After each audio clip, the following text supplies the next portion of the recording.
Hey guys, what's up? It's John from Airsoft Jungle Club, and today we have another episode of the Monday Mailbox where you guys, the viewers, submit ideas in terms of topic matter that you want to hear me discuss. It can be anything airsoft related, gear, guns, game types, literally anything airsoft related, and I basically give my humble opinion, my thoughts, not officially the club's thoughts per se, but maybe how we run things and based on those ideas.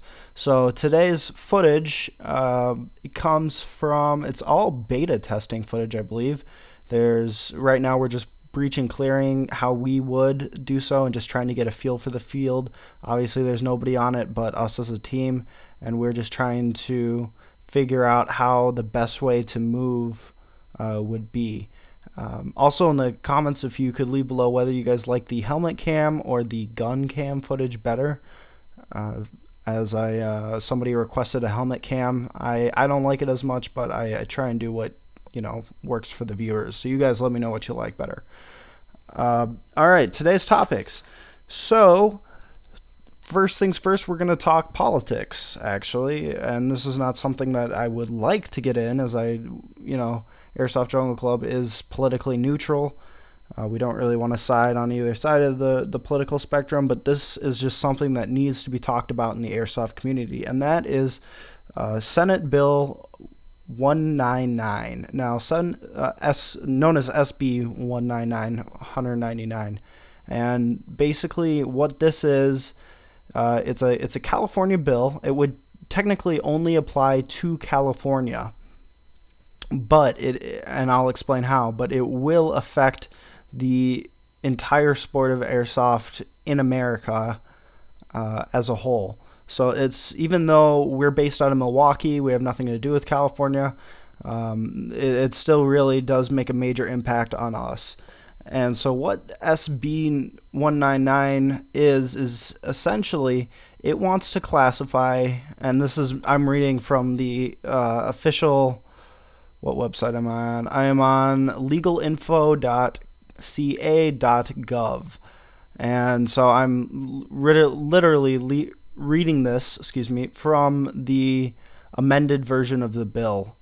And it will classify any BB device between 6 millimeters, which is a airsoft BB, and 10 millimeters, which I believe is close to a paintball, as imitation firearm. So it classifies an airsoft gun as an imitation firearm. Now, what does that mean? What is an imitation firearm, and what does that have to do with anything?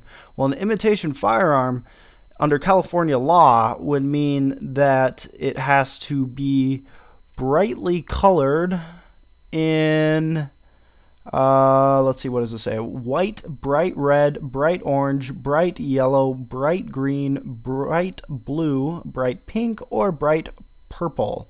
Either slightly or as the predominant color in combination with other colors in any pattern.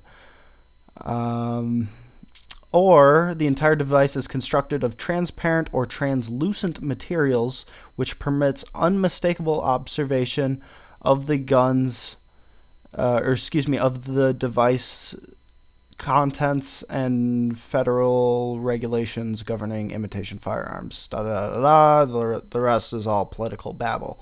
So what that means is any airsoft gun in California would have to, if this bill gets passed, has to be brightly colored in kind of a neon, it sounds to me kind of a neon fashion.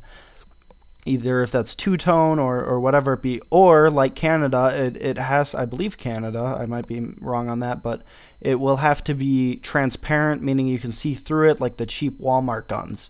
And the reason they're doing this is because they want to be able to distinguish a real firearm from an airsoft gun very easily, which I think it's a good thing to try and enforce. You don't want to have that mix-up where somebody gets shot and it turns out to be an airsoft gun, not a real gun. But I think that there are other ways to handle this than to make every gun that comes through California required to be brightly colored. And the reason I say this is because the way they're handling it is if it's not brightly colored, it's a $10,000 fine per imitation firearm. So if you have 3 airsoft guns and you live in California and this bill gets passed, you are looking at a $30,000 fine, and you have to get rid of said airsoft guns. So kind of a big deal if you live in California. Now, how does this affect the rest of us in the United States? Yes, that's harsh, but it's still California. It's not us. We don't have to deal with this, blah, blah, blah. Well, if you think about it, let me pull up my list of stores. Airsoft GI, Evic or evike.com, Airsplat, Airsoft Megastore. Basically, most of the major airsoft stores that you buy your guns or gear from, and they get shipped out to the rest of the world, those guns, because they were in California, will be brightly colored, which means we can no longer, from California, which is our main source of airsoft supply, get normal looking with the orange tip airsoft guns. So it's essentially ruining the sport, because who wants to go play milsim with a pink colored airsoft gun? I mean, maybe a few ladies, maybe some brave men, but it's going to stick out like a sore thumb and there's no sense of hiding. So it's really kind of a sucky situation to put the airsoft industry in. Now, if you remember, a couple of years ago, there was another Senate bill through California that was something along the same lines, maybe not as harsh, but it required all guns to be brightly colored. I actually was involved in a petition where we called up the senator and told him how it affects Milwaukee airsoft. And we explained to the senator that if he would not vote for this bill, that would be greatly appreciated on